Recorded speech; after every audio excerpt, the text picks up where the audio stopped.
আসসালামু আলাইকুম রহমতুল্লাহি ওয়া বারাকাতুহু। বিসমিল্লাহ ওয়াসসালাতু ওয়াসসালামু আলা রাসূলিল্লাহ বা'দ। আউযু বিল্লাহি মিনাশ শাইতানির রাজীম। বিসমিল্লাহির রহমানির রহিম। ওয়াত-তিনি ওয়াজ-যাইতুনি ওয়া তুরি সিনিনা ওয়া হাযাল বালাদিল আমিন। লাকাদ খালাকনাল ইনসানা ফি আহসানি তাকওয়িম। সাদাকাল্লাহুল আযীম। রাব্বি ইশরাহ লি সাদরি ওয়া ইয়াসসির লি আমরি ওয়াহলুল উকদাতাম মিন লিসানি ইয়াফকাহু কওলি। আমরা শুরুতে আল্লাহ রাব্বুল ইজ্জা ওয়াল জালালের দরবারে শুকরিয়া জ্ঞাপন করছি যে আল্লাহ তাআলা আমাদেরকে সাইয়্যিদুশ শুহুর 12 মাসের মধ্যে থেকে শ্রেষ্ঠতম মাস রমাদানুল মুবারাকে ইফতারির পূর্ব মুহূর্তে মহাবিশ্বের মহাবিস্ময় মহাগ্রন্থ আল কোরআন আল কারীম থেকে সরাসরি কিছু কথা শুনবার জন্য একত্রিত হওয়ার সুযোগ করে দিয়েছেন। আমরা সবাই পড়ছি কালিমাতুশ শুকর আলহামদুলিল্লাহ। শুরুতেই সূরাতুত তিনের কয়েকটা আয়াত তেলাওয়াত করেছি। এটা কালামুল্লাহ মাজিদের 95 নম্বর সূরা। এই সূরাটা মাক্কাতুল মুকাররমাতে নাজিল হয়েছে। এই সূরার আয়াত সংখ্যা 8টা। এই সূরার শুরুতে আল্লাহ তাআলা 4টা কসম করেছেন, ওয়াত-তিনি ওয়াজ-যাইতুনি ওয়া তুরি সিনিনা ওয়া হাযাল বালাদিল আমিন। ওয়াত-তিন, তিনের কসম, ওয়াজ-যাইতুন, যাইতুনের কসম, ওয়া তুরি সিনিন, সিনাই পর্বতের কসম, ওয়া হাযাল বালাদিল আমিন, আর এই নিরাপদ শহরের কসম। তো 4টা শপথ করেছেন বা আল্লাহ তাআলা কসম করেছেন। কসম দিয়ে আল্লাহ তাআলা কোরআনের অনেক সূরা শুরু করেছেন। যেমন একটা সূরায় আল্লাহ ফজরের সময়ের কসম করেছেন, আল্লাহ বলেছেন ওয়াল ফাজর। আল্লাহ আকাশের কসম করেছেন ওয়াস সামা ইযাতিল বুরুজ। আল্লাহ তাআলা সূর্যের কসম করেছেন ওয়াশ শামসি ওয়া দুহাহা। এভাবে আল্লাহ তাআলা তার সৃষ্টির অনেক কিছুর কসম করে গুরুত্বপূর্ণ কোনো মেসেজ বা বার্তা আমাদের সামনে হাজির করেন। তো এই সূরাতে আল্লাহ তাআলা 4টা জিনিসের কসম করে একটা খুবই গুরুত্বপূর্ণ বার্তা মানব মণ্ডলীর জন্য এই সূরাতে তিনি হাজির করেছেন। এই সূরাটা আমাদের অনেকেরই মুখস্থ আলহামদুলিল্লাহ, এবং আল্লাহ রাসূল সাল্লাল্লাহু আলাইহি ওয়াসাল্লাম প্রায় বিভিন্ন নামাজে এই সূরাটা তেলাওয়াত করতেন। বারা ইবনে আযিব রাদিয়াল্লাহু তাআলা আনহু উনি বর্ণনা করেন যে আমি একবার এশার সালাতে আল্লাহ রাসূল সাল্লাল্লাহু আলাইহি ওয়াসাল্লামের কণ্ঠে নামাজে সূরা 3 তিনি তেলাওয়াত করেছেন, আমি নিজ কানে শুনেছি, এবং ওনার কণ্ঠ যে এত মধুর ছিল, আমার জীবনে এত সুমধুর কণ্ঠের তেলাওয়াত আমি শুনি নাই। আল্লাহর হাবিব সাল্লাল্লাহু আলাইহি ওয়াসাল্লামের কোরআন তেলাওয়াতের যে কণ্ঠ এত সুমিষ্ট ছিল, এত চমৎকার ছিল, শুধু তেলাওয়াত শুনেই অনেকে শাহাদা পড়ে মুসলমান হয়েছে। আবু জাহেল মক্কায় নিষেধ করতো যে কেউ যাবা না মুহাম্মদের কাছে, সে পাগল, সে গণক, সে মিথ্যাবাদী, সে জাদুকর, সে স্বামী স্ত্রীর মধ্যে বিচ্ছিন্নতা নিয়ে আসে, সে বাবা ছেলেকে আলাদা করে দেয়, তার কাছেই যাবা না। আর সে যা বলে শুনবাই না, কানে আঙ্গুল দিয়ে রাখবা। তো মানুষকে যেটা নিষেধ করা হয় বেশি, মানুষের ওইটার ব্যাপারে আগ্রহ থাকে বেশি। সে যত নিষেধ করতো মানুষ আরো বেশি বেশি যে শুনতো। মানুষকে সে কি বারণ করবে, সে দিনের বেলা নিষেধ করতো, রাতে যে লুকিয়ে লুকিয়ে নিজেই তেলাওয়াত শুনতো। তাহলে চিন্তা করেন যে আল্লাহর হাবিব সাল্লাল্লাহু আলাইহি ওয়াসাল্লামের কোরআনিক রেসিটেশন কত চমৎকার মেলোডিয়াস ভয়েস হলে স্বয়ং আবু জাহাল রাত্রিবেলা লুকিয়ে লুকিয়ে কোরআন তেলাওয়াত শুনতে যেত আল্লাহর হাবিব সাল্লাল্লাহু আলাইহি ওয়াসাল্লামের কণ্ঠে। তো রাসূল সাল্লাল্লাহু আলাইহি ওয়াসাল্লাম সূরাতুত 3টা এশার সালাতে তিনি তেলাওয়াত করেছেন, এই মর্মে হাদিসে পাওয়া যায়। এবং এই সূরাটা একটা ফলের নামে সূরা। 3 একটা ফল, আরব বিশ্বে খুব বেশি হয় 3 ফল। আমরা বাংলাদেশে ডুমুর বলি, ইংরেজিতে ফিগ বলে, ফিগ ট্রি। তো ফলের নামে বেসিক্যালি আল্লাহ তাআলা এই সূরাটাকে, এই চ্যাপ্টারটাকে ডেডিকেট করেছেন। আমরা সূরাকে ইংরেজিতে চ্যাপ্টার বলি। কোরআনে 114টা চ্যাপ্টার, এর মধ্যে এই সূরাটা হচ্ছে ফলের নামে ডেডিকেটেড। বিভিন্ন নামে খুব ইনক্লুসিভ ওয়েতে আল্লাহ তাআলা কোরআনে সূরাগুলো দিয়েছেন। কোরআনে আপনি প্রাণীর নামে সূরা পাবেন, প্রাণী। মানুষের নামে সূরা পাবেন। মানুষের মধ্যে 3 ভাগ, মুমিন, তারপর কাফির, এরপর মুনাফিক, প্রত্যেকের নামে সূরা। সূরাতুল মুমিনুন আছে, সূরাতুল কাফিরুন আছে, আবার সূরাতুল মুনাফিকুন আছে। আমাদের দৃশ্য জগতের সবচেয়ে বড় প্রাণীটা হচ্ছে হাতি, তাই না? এই হাতির নামে একটা সূরা আছে, বলেন তো এই সূরার নাম কি? সূরা ফিল। তারপর আমরা যে দেখি আমাদের দৃশ্য জগতের সবচেয়ে ছোট প্রাণী হচ্ছে পিঁপড়া, পিঁপড়ার নামে একটা সূরা আছে, সূরা আন-নামল। আন-নামল মানে পিঁপড়ার সূরা। মাকড়সার নামে সূরা আছে, সূরাতুল আনকাবুত। তারপর গোষ্ঠীর নামে সূরা আছে, সূরাতু আলে ইমরান। বংশের নামে সূরা আছে, সূরাতু কুরাইশ, কুরাইশ বংশের নামে সূরা। এইভাবে খুব ইনক্লুসিভ ওয়েতে, এমন কিছু নাই যে আল্লাহ তাআলা উল্লেখ করেন নাই। মা ফাররাতনা ফিল কিতাবি মিন শাই, উল্লেখ করে নাই কোরআনে এমন কিছু নাই, সব কিছু আল্লাহ তাআলা উল্লেখ করেছেন। তো এই সূরাটা হচ্ছে একটা ফলের নামে। ফলটার নাম হচ্ছে 3 ফল। আল্লাহ তাআলা বলছেন ওয়াত-তিন, তিনের শপথ। আমি একবার সরল বঙ্গানুবাদ করি, এরপর আমি তাফসিরে ঢুকি। 3-এর শপথ, ওয়াজ-যাইতুন, যাইতুনের শপথ, ওয়া তুরি সিনিন, সিনাই পর্বতের শপথ, ওয়াহাদ আল বালাদিল আমিন, এই নিরাপদ শহরের শপথ। লাকদ খলাকনাল ইনসানা ফি আহসানি তাকওয়িম, নিশ্চয় আমি মানুষকে খুব চমৎকার সুন্দর অবয়বে সৃষ্টি করেছি। সুম্মা রাদাদনাহু আসফালা সাফিলিন, এরপরে তাকে আবার নিচু থেকে নিচুর দিকে নামিয়ে দিয়েছি। ইল্লাল্লাযীনা আমানু ওয়া আমিলুস সলিহাত, তবে তারা ছাড়া যারা ঈমান এনেছে এবং সৎকর্ম করেছে। ফালাহুম আজরুন গায়রু মামনুন, তাদের জন্য আছে অফুরন্ত পুরস্কার।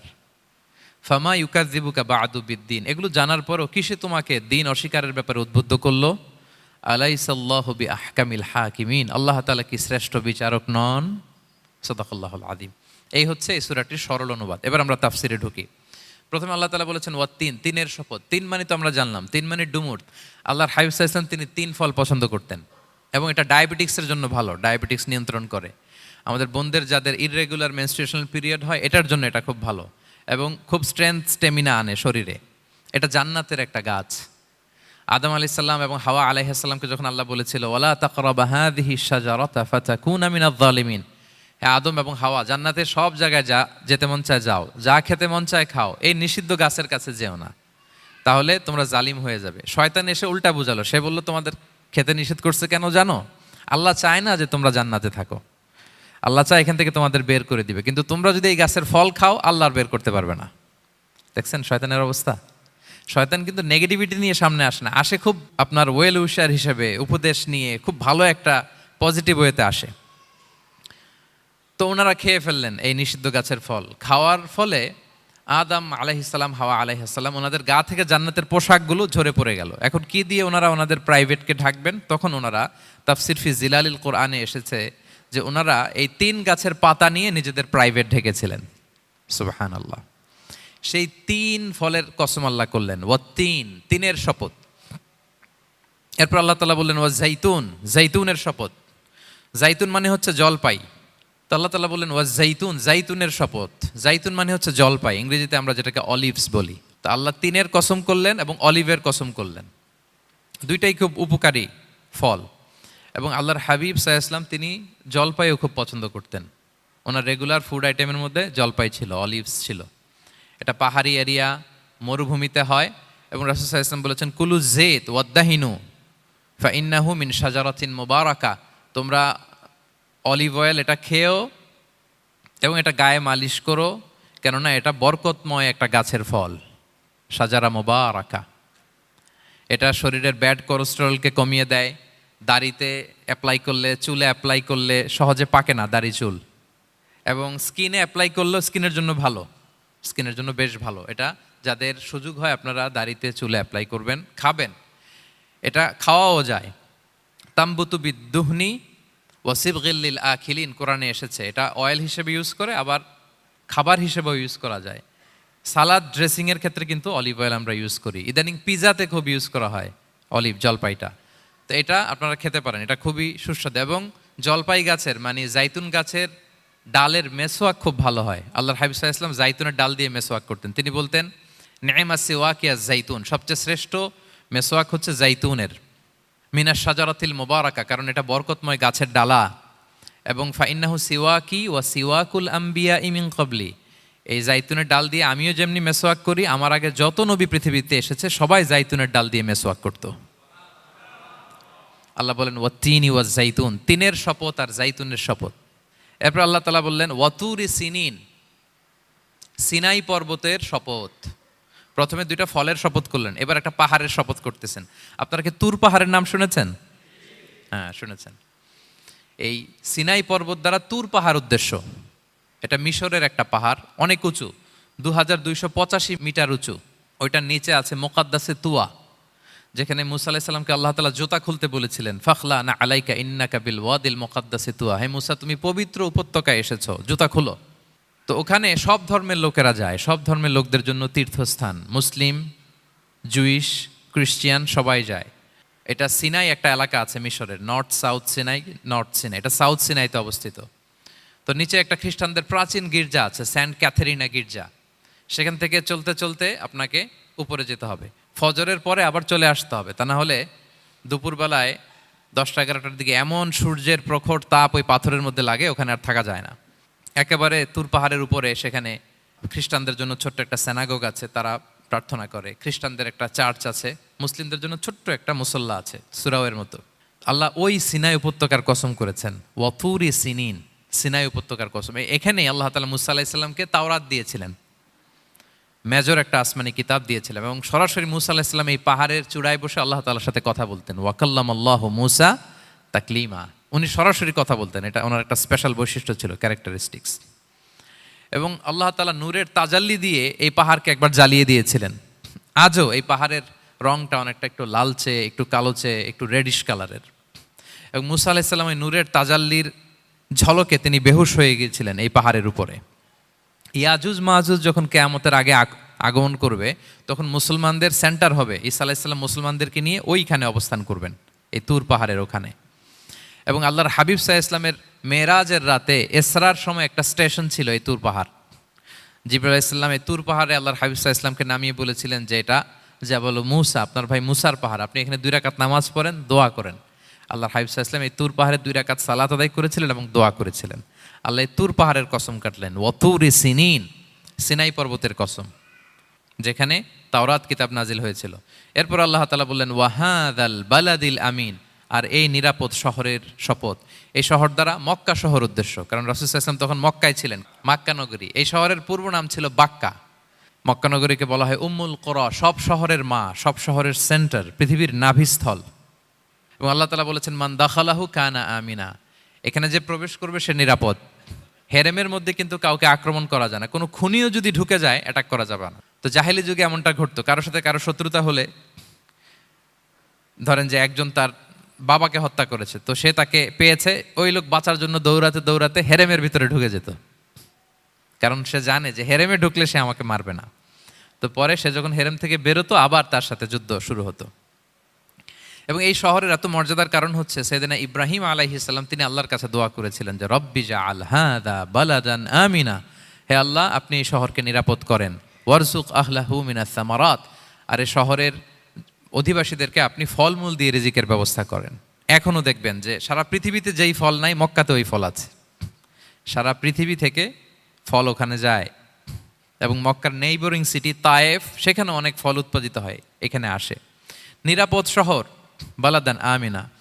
এবং আল্লাহর হাবিব সাল্লাল্লাহু আলাইহি ওয়াসাল্লাম বলেছেন যে এই মক্কা শহর আমার সবচাইতে প্রিয় শহর। বাধ্য হয়ে তিনি যখন হিজরত করলেন মদিনায়, সেদিন বারবার তিনি মক্কার দিকে পেছনে ফিরে ফিরে তাকান, আর কেঁদে কেঁদে তিনি বলতেছিলেন যে মাক্কাতু আহাব্বুল বিলাদ ইলাইয়া, মক্কা আমার কাছে সবচেয়ে প্রিয় নগরী। লাউলা উখরিজতু লামা খারাজতু, আমাকে যদি জোর করে বের করে দেয়া না হতো, আমি কোনোদিন মক্কা ছেড়ে অন্য কোথাও যেতাম না। আল্লাহর হাবিব সাল্লাল্লাহু আলাইহি ওয়াসাল্লামের সবচেয়ে প্রিয় শহর ছিল মক্কা, এবং এটা আল্লাহর হাবিব সাল্লাল্লাহু আলাইহি ওয়াসাল্লামের জন্মস্থান, মাকান মাউলিদির রাসূল, রাসূল সাল্লাল্লাহু আলাইহি ওয়াসাল্লামের বিলাদাত হয়েছে এই শহরে। এবং এই শহরকে আল্লাহ বলেছেন মাসাবাতান লিন্নাসি ওয়া আমনা, মানুষের মিলনস্থল, কেন্দ্রস্থল, সারা পৃথিবী থেকে মানুষ ওখানে যায়। আপনি যে রমাদানে যদি মক্কায় যান, আল্লাহু আকবার, লক্ষ লক্ষ উমরা পালনকারী সেখানে, ইউরোপ থেকে, আফ্রিকা থেকে, অস্ট্রেলিয়া থেকে, এশিয়া থেকে, সারা পৃথিবীর মানুষের মিলনস্থল। ওখানে গেলে আপনি দেখবেন মাসাবাতান লিন্নাসি ওয়া আমনা, নিরাপদ জায়গা এবং মানুষের মিলনস্থল। এটা এখানে এমন মসজিদ আল্লাহ রেখেছেন কাবা ঘরের চারদিকে, এটাকে বলা হয় মসজিদুল হারাম, যে মসজিদে 1 রাকাত সালাত পড়লে 1 লক্ষ রাকাতের সওয়াব হয়। আল্লাহর ঘরকে কেন্দ্র করে তাওয়াফের নির্দেশ দেওয়া হয়েছে, ওয়ালিয়াত তাওয়াফু বিল বাইতিল আতিক, পৃথিবীর কোনো ঘরকে তাওয়াফ করা যায় না, কোনো ঘরকে, এই একটা মাত্র ঘর যেটাকে এর চারদিকে এরকম তাওয়াফ করা যায়। তাহলে এই পবিত্র ঘর, পবিত্র মসজিদ যেই শহরে অবস্থিত, সেই শহরের কসম আল্লাহ করেছেন। আল্লাহ বললেন ওয়াহাদাল বালাদিল আমিন, এই নিরাপদ শহরের কসম, মানে মক্কা শহরের কসম।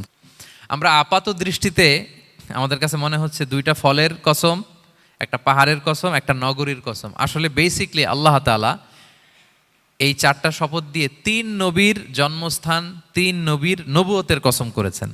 কিভাবে সেটা আমি মিলিয়ে দেই। এই যে প্রথমে যে আল্লাহ বলেছেন ওয়াত্তিনি ওয়া জাইতুন, 3 এবং জাইতুনের কসম। পৃথিবীতে সবচেয়ে বেশি 3 এবং জাইতুন কোথায় উৎপন্ন হয় জানেন? ফিলিস্তিনে। কোথায়? শাম দেশে, যেটা হাদিসের পরিভাষায় বলা হয় শাম, বর্তমান ফিলিস্তিন এবং সিরিয়া মিলে। 3 জাইতুন দিয়ে বেসিকলি আল্লাহ তাআলা ফিলিস্তিনের শপথ করেছেন, শাম দেশের শপথ, যেখানকার বেথলহামে ঈসা আলাইহিস সালাম, জেসাস ক্রাইস্ট, তিনি জন্মগ্রহণ করেছেন, ঈসা আলাইহিস সালামের জন্মস্থান। তাহলে 3 জাইতুনের শপথের মাধ্যমে মূলত আল্লাহ তাআলা ঈসা আলাইহিস সালামের জন্মস্থানের শপথ করেছেন, কারণ সেখান থেকে ওহী বিচ্ছুরিত হয়েছে, ওনার কাছে ইনজিল নাজিল হয়েছিল।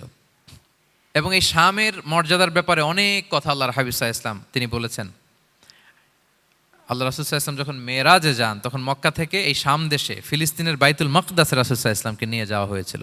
এবং রাসূল সাল্লাল্লাহু আলাইহি ওয়াসাল্লাম প্রায় বলতেন, তুবা আলি শাম, শামের জন্য বরকত, কেননা ফেরেশতারা তাদের রহমতের পাখা শাম দেশের উপর বিছিয়ে রেখেছে।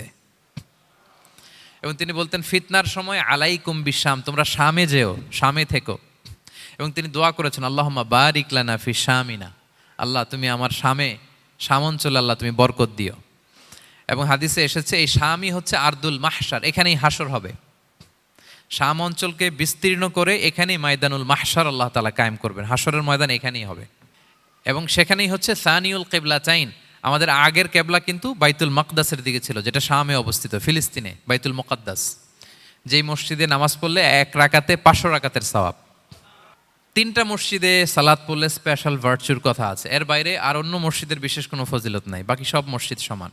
এক হচ্ছে মসজিদুল হারাম, 1 রাকাতে 1 লক্ষ রাকাত। 2 নম্বর মসজিদে নববী, 1 রাকাতে 1000 রাকাতের সওয়াব, আর একটা দুর্বল বর্ণনায় 50,000 রাকাতের সওয়াব। 3 নম্বরে এই মসজিদুল আকসা, 1 রাকাতে 500 রাকাতের সওয়াব। এই 3 মসজিদে যেন আমরা যে সালাত আদায় করতে পারি, আল্লাহ তুমি তৌফিক দান করো। 2 মসজিদে তো একেবারেই সহজ যাওয়া, মক্কা মদিনাতে। বাইতুল মাকদাসেও যেন আমরা যেতে পারি, আল্লাহ তুমি সেই পরিস্থিতি আমাদের জন্য তৈরি করে দাও। তো এই বাইতুল মাকদাসের দিকে রাসূল সাল্লাল্লাহু আলাইহি ওয়াসাল্লাম টানা 14 বছর নামাজ পড়েছেন। 14 বছর। প্রথম 13 বছর কোনো সমস্যা হয়নি মক্কায়, কারণ তখন কেবলা বাইতুল মুকাদ্দাস থাকলেও রাসূল সাল্লাল্লাহু আলাইহি ওয়াসাল্লাম সামনে রাখতেন কাবাকে, কেবলা বাইতুল মুকাদ্দাস, কিন্তু তিনি তো মক্কায় ছিলেন নবুয়তির প্রথম 13 বছর, সামনে কাবাকে রাখতেন, তারপরে টু দ্য ডাইরেকশন অফ বাইতুল মুকাদ্দাস। কিন্তু যখন মদিনায় গেলেন তখন তো আর কাবা নাই, তখন রাসূল সাল্লাল্লাহু আলাইহি ওয়াসাল্লাম কাবাকে মিস করতে আরম্ভ করলেন। আর প্রায় আল্লাহর কাছে কামনা করতেন, আমার বংশের গোড়া ইব্রাহিম আলাইহিস সালামের রুট যেখানে, আমার জন্মস্থান, সেই কাবার দিকে যদি আবার কেবলাটা ফিরিয়ে দেয়া হতো। কদ নারা তাকাল্লুবা ওয়াজহিকা ফিস সামা ফালানুওয়াল্লিয়ান্নাকা কিবলাতান তারদাহা। আল্লাহ আয়াত নাজিল করলেন, নবী আপনি আকাশের দিকে তাকিয়ে কি ভাবেন আমি বুঝি, আপনি চান কেবলা যেন আমি মক্কার দিকে ঘুরিয়ে দেই। আল্লাহ তাআলা ঘুরিয়ে দিলেন। আল্লাহ বলেন, ফাওয়াল্লি ওয়াজহাকা শাতরাল মসজিদিল হারাম, এখন থেকে মসজিদুল হারামের দিকে আপনি টু দ্য ডাইরেকশন অফ কেবলা নামাজ পড়বেন। কেবলা চেঞ্জ হয়ে গেল। তো মদিনায় যে 16-17 মাস, আর মক্কায় 13 বছর, মোট 14 বছর আল্লাহর হাবিব সাল্লাল্লাহু আলাইহি ওয়াসাল্লাম এই মসজিদুল আকসার দিকেই হয়েই তিনি নামাজ পড়েছেন। এটা আমাদের আগের কেবলা ছিল। এবং শেষে কিয়ামতের আগে যে মালহামার যুদ্ধ হবে, তখন রাসূল সাল্লাল্লাহু আলাইহি ওয়াসাল্লাম বলেছেন, মালহামার যুদ্ধের সময় মুসলমানদের ফুস্তাদ বা তাবু হবে, শিবির হবে এই ফিলিস্তিনের দামেস্কের পাশে আল গৌতা নামে এক জায়গা আছে, ওই গৌতাতে। এবং ঈসা আলাইহিস সালাম এসে যে দাজ্জালকে হত্যা করবেন, সেটাও ওই শামে, ফিলিস্তিনের বাবুল লুদ এখনো একটা জায়গা আছে, ওই জায়গাটার নাম এখনো বাবুল লুদ, ওখানে তিনি দাজ্জালকে হত্যা করবেন। এবং সেখানে একটা সাদা মিনারা আছে, ফেরেশতার পাখায় ভর করে ঈসা আলাইহিস সালাম তখন সেখানে নেমে আসবেন, ওই ফিলিস্তিনের ওই শাম দেশের ওই মিনারার পাশে তিনি এসে পৃথিবীতে তিনি নুজুল করবেন, নুজুল ঈসা আলাইহিস সালাম। তো 3 এবং জাইতুনের কসম করে বেসিকলি আল্লাহ তাআলা ঈসা আলাইহিস সালামের জন্মস্থানের কসম করেছেন, কারণ 3 এবং জাইতুন, ডুমুর এবং জলপাই, অলিভ কোন দেশে বেশি হয়? শাম দেশে। আওয়াজ করে বলেন কোন দেশে? বর্তমান ফিলিস্তিন এবং সিরিয়া, এবং ওই ভূখণ্ডে আল্লাহ নবী ঈসা আলাইহিস সালামের জন্মস্থান। তাহলে এই 2 ফলের কসম করে বেসিকলি আল্লাহ তাআলা ঈসা আলাইহিস সালামের জন্মস্থানের কসম করেছেন। ওনার প্রতি নাজিল হওয়া যে তাওরাত ইনজিল গ্রন্থ, এই রেভেলেশনের কসম করেছেন। আচ্ছা, এরপরে ওয়াতুরি সিনিন, সিনাই পর্বতের কসম। সিনাই পর্বত বা তুর পাহাড় হচ্ছে মিশরে অবস্থিত, আর মিশর হচ্ছে মুসা আলাইহিস সালামের জন্মস্থান। কার জন্মস্থান? মুসা আলাইহিস সালামের জন্মস্থান। তাহলে ওয়াতুরি সিনিন, তুর পাহাড়ের কসম বুঝিয়ে আল্লাহ তাআলা মূলত মুসা আলাইহিস সালামের জন্মস্থানের কসম করেছেন, যেখানে তাওরাত নাজিল হয়েছে। এরপরে ওয়াহাদাল বালাদিল আমিন, এ নিরাপদ শহর বলে আল্লাহ তাআলা মক্কা শহরকে বুঝিয়েছেন। আর মক্কা কার জন্মস্থান বলেন তো? মুহাম্মদুর রাসূলুল্লাহ সাল্লাল্লাহু আলাইহি ওয়াসাল্লাম, সাইয়্যিদুল মুরসালিন, খাতামুন নবিয়্যিন, রাহমাতাল লিল আলামিন, হাবিবুল্লাহ মুহাম্মদুর রাসূলুল্লাহ সাল্লাল্লাহু আলাইহি ওয়াসাল্লামের জন্মস্থান। তাহলে এই 4টা আয়াতে 4টা শপথের মধ্য দিয়ে মূলত আল্লাহ তাআলা ঈসা আলাইহিস সালামের জন্মস্থান, মুসা আলাইহিস সালামের জন্মস্থান এবং মুহাম্মদ সাল্লাল্লাহু আলাইহি ওয়াসাল্লামের জন্মস্থান, যেই 3টা এলাকায়, ভূখণ্ডে 3টা মেজর ওহী নাজিল হয়েছে। এক তো ঈসা আলাইহিস সালামের কাছে নাজিল হয়েছে ইনজিল কিতাব, আর একটা হচ্ছে তাওরাত।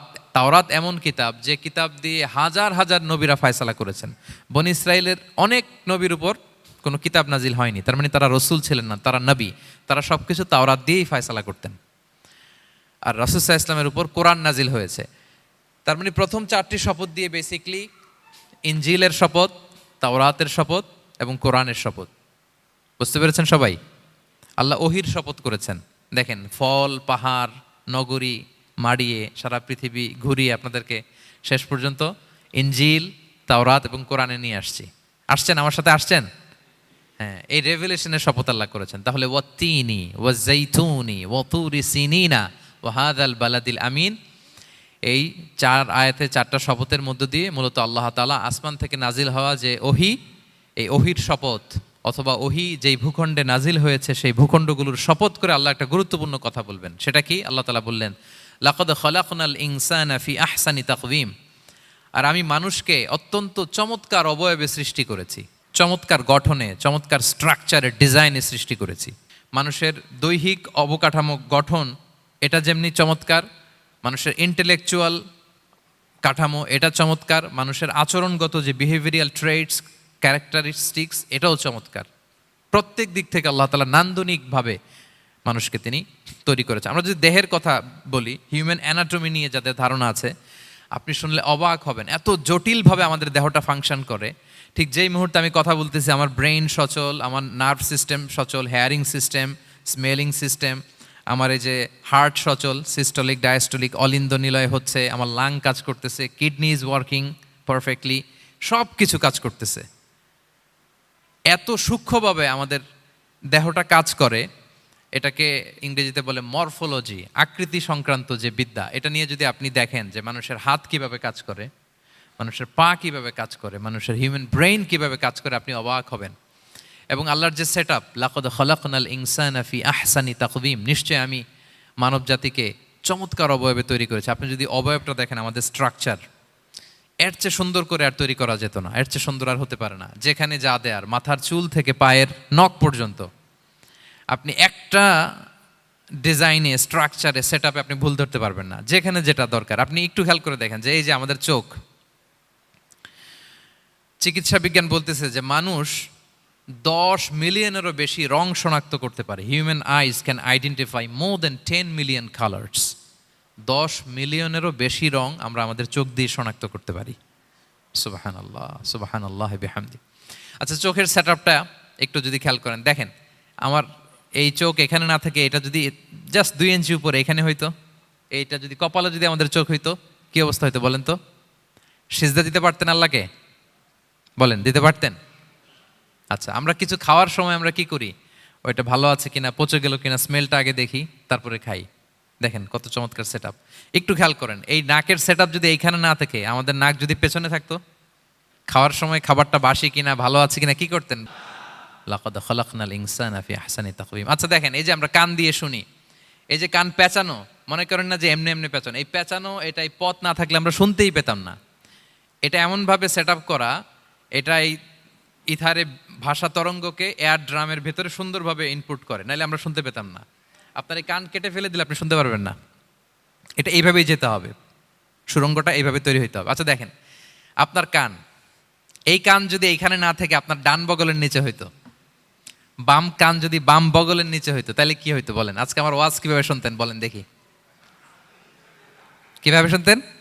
বুদ্ধি আছে বলে যে হুজুর এইভাবে শুনতাম। সুবহানাল্লাহ, সুবহানাল্লাহ। লাকাদ খালাকনাল ইনসানা ফি আহসানি তাকওয়িম, আমি মানুষকে সবচেয়ে সুন্দর সর্বোত্তম গঠনে তৈরি করেছি।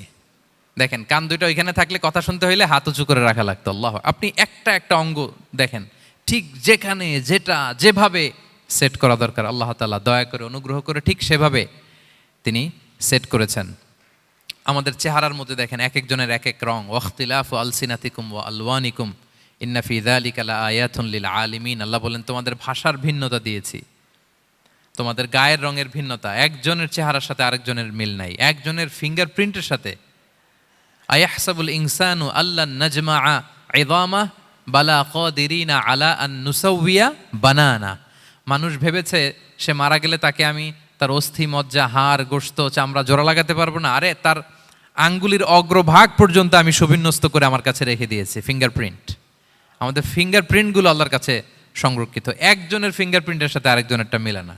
এই যে আমার 10 আঙ্গুলে 10টা ফিঙ্গারপ্রিন্ট, পায়েরগুলো হচ্ছে ফুটপ্রিন্ট, একটার সাথে আরেকটা মিলে? আমার এটার সাথে এটা মিলবে বলেন? আমার সাথে আপনারটা মিলবে? বর্তমানে পৃথিবীতে কত কোটি মানুষের বসবাস বলেন? এই যত মানুষ পৃথিবীতে আছে, একজনের আঙ্গুলের ছাপের সাথে, এই যে বায়োমেট্রিক্যাল অথেন্টিকেশন যে আমরা করি, একজনের ফিঙ্গারপ্রিন্টের সাথে আরেকজনের ফিঙ্গারপ্রিন্টের মিল নাই। একজনের ফুটপ্রিন্টের সাথে ফুটপ্রিন্ট মিল, ইভেন একজনের আই প্রিন্টের সাথে।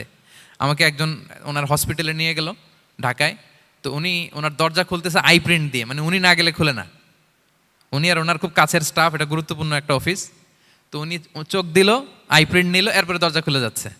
দেখেন, একজনের আই প্রিন্টের সাথে আরেকটা আই প্রিন্ট মেলে না। সুবহানাল্লাহ। প্রিয় ভাইরা, একজনের ফিঙ্গারপ্রিন্টের সাথে আরেকজনের ফিঙ্গারপ্রিন্টের কোনো মিল আছে পৃথিবীতে?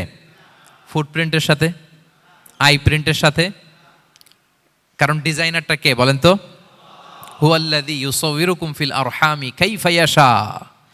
মায়ের পেটে থাকতেই আল্লাহ তাআলা এগুলো ডিজাইন করে দিয়েছেন। আমি কেমন হব, আমার বৈশিষ্ট্য কেমন কেমন হবে, এই যে আমি যে আমার বাবা দাদা 14 পুরুষের ডিএনএ বয়ে বেড়াই, এগুলো সব নিয়ে আমার বৈশিষ্ট্য, আমার কণ্ঠস্বর, আমার ক্যারেক্টারিস্টিক্স, আমার ফিচার কেমন হবে, সব তিনি আল্লাহ তাআলা মায়ের পেটে থাকতেই ডিজাইন করে দিয়েছেন। সুবহানাল্লাহ। আল্লাহ বলছেন লাকাদ খালাকনাল ইনসানা ফি আহসানি তাকওয়িম। প্রিয় ভাইরা, কসম করার পরে আল্লাহ যে কথাটা বলেন এটা অনেক গুরুত্বপূর্ণ, খুবই গুরুত্বপূর্ণ বার্তা। আল্লাহ চারটা কসম করে, তিনটা নবীর জন্মস্থানের শপথ করে তিনি বললেন লাকাদ খালাকনাল ইনসানা ফি আহসানি তাকওয়িম। নিশ্চয় আমি অত্যন্ত চমৎকার আকৃতিতে মানুষকে তৈরি করেছি। মানুষের গঠন এরকম, মাথা থেকে পা পর্যন্ত। আমি তো দু একটার কথা বললাম, চোখ, নাক, কান, আপনি একটা একটা করে যদি ধরেন, আমাদের হেয়ারিং সিস্টেম কীভাবে কাজ করে, হেয়ারিং নার্ভ কীভাবে কাজ করে, আমাদের সেন্সেশন কীভাবে কাজ করে, আমাদের ব্রেন কীভাবে কাজ করে। আমাদের এক একজনের ব্রেন 1.5 কেজি ওজন, 3 পাউন্ডের মতো একটা সুস্থ মানুষের অ্যাভারেজ ব্রেনের ওজন। এই ব্রেনের মেমোরি হচ্ছে 2.5 মিলিয়ন গিগাবাইট। আপনার মোবাইলে স্পেস কত বলেন, মেমোরি কত? হ্যাঁ, 512 জিবি। আর আমার আর আপনার ব্রেইনের যে মেমোরি, এই মেমোরি হচ্ছে 2.5 মিলিয়ন গিগাবাইটস। আল্লাহ, এই যে প্রতি মুহূর্তে আমাদের নিউরন কানেক্টিভিটি হচ্ছে, ব্রেনের স্নায়ুগুলোর যত কানেক্টিভিটি হয়, যত আমরা চিন্তা করে ব্রেনকে খাটাই, নতুন নতুন জিনিস আমরা তৈরি করতে পারি। এবং এমনভাবে আল্লাহ তাআলা এমন সফিস্টিকেটেড ব্রেইন আল্লাহ মানুষকে দিয়েছে, মানুষ পারে না এমন কিছু নাই। মানুষ যা কল্পনা করতে পারে, মানুষ তা করে দেখাতে পারে। এজন্য আমাদের কল্পনার জানালাটাকে বড় করতে হবে। আই রিপিট, মানুষ যা কল্পনা করতে পারে, ইমাজিন করতে পারে, সেটা মানুষ করে দেখাতে পারে। ওই ক্যাপাসিটি দিয়ে আল্লাহ তাআলা মানুষকে তৈরি করেছেন। সুবহানাল্লাহ, সুবহানাল্লাহ। লাকাদ খালাকনাল ইনসানা ফি আহসানি তাকওয়িম। এই ব্রেনকে খাটিয়ে মানুষের কত ইনভেনশন, কত ডিসকভারি, মানুষ সভ্যতার পর সভ্যতা বিনির্মাণ করেছে।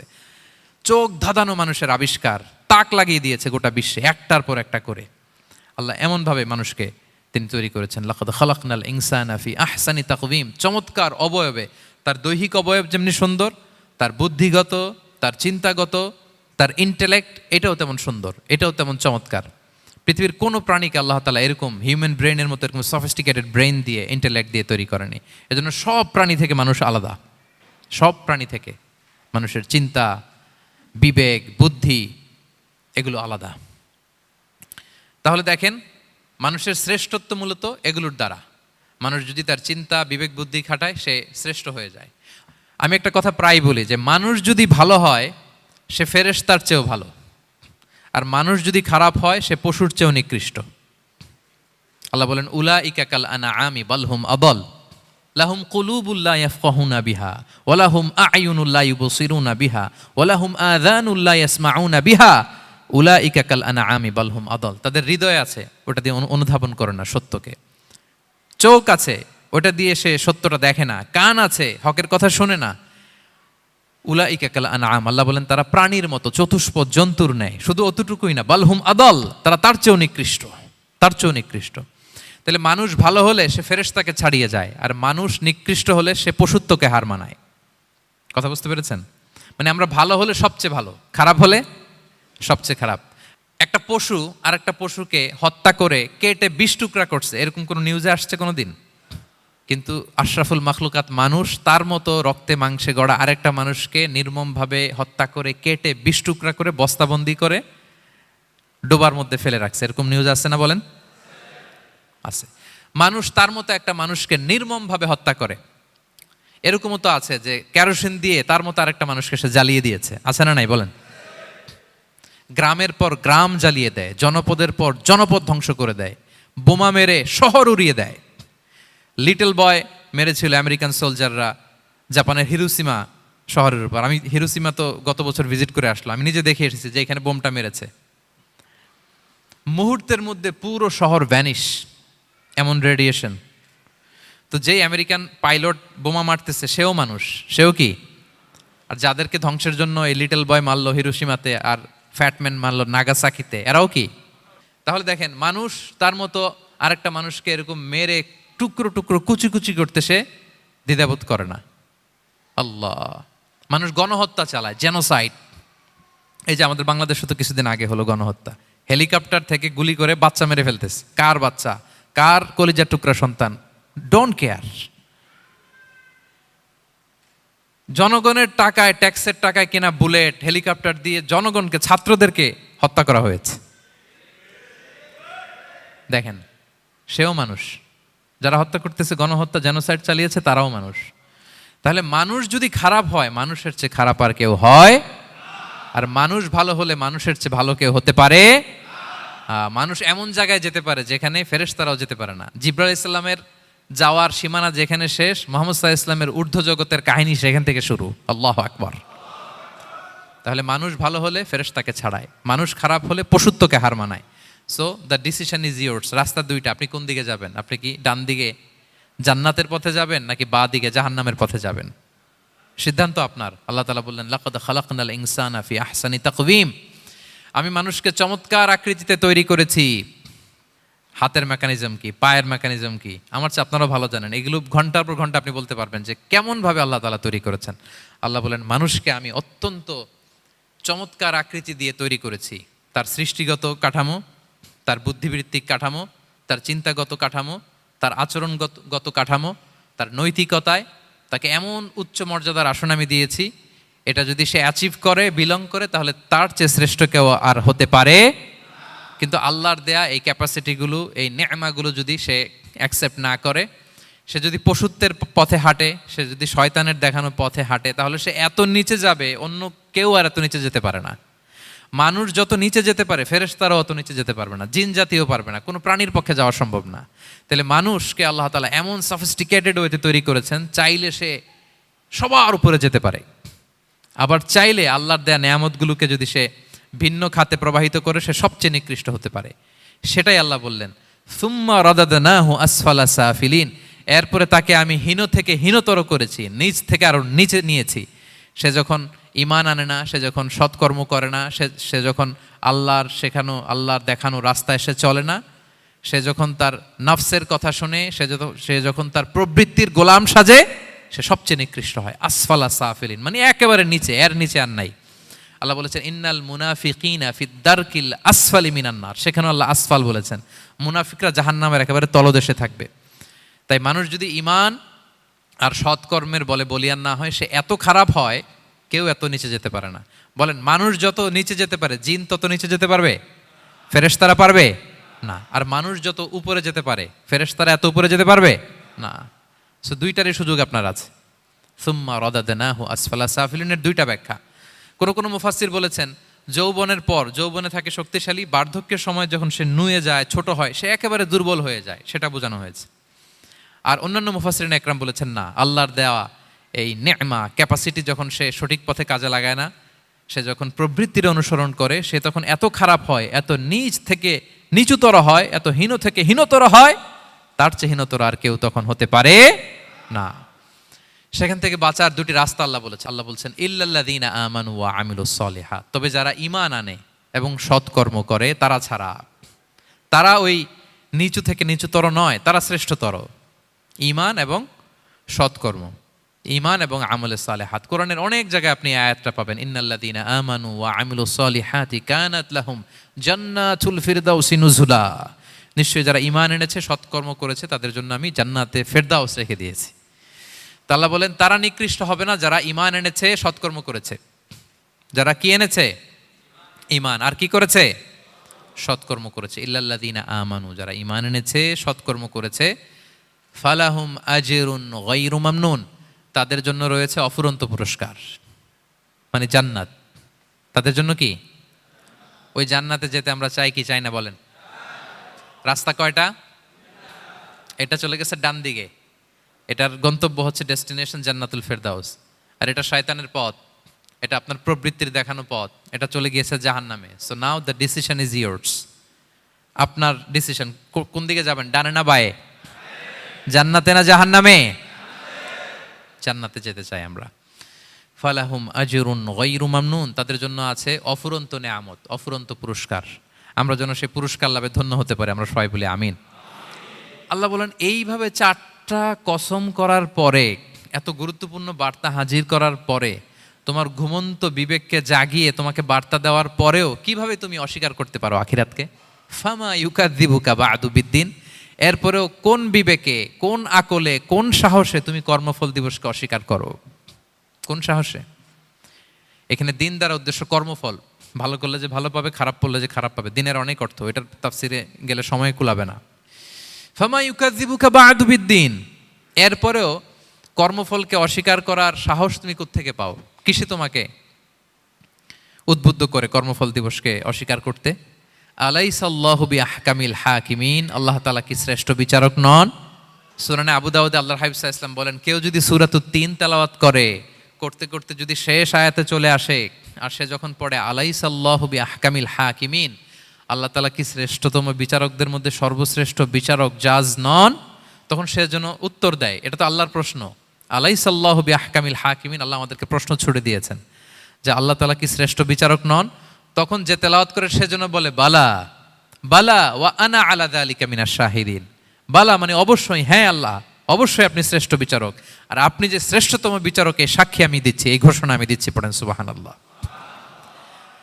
আপনি দেখবেন মসজিদুল হারামে,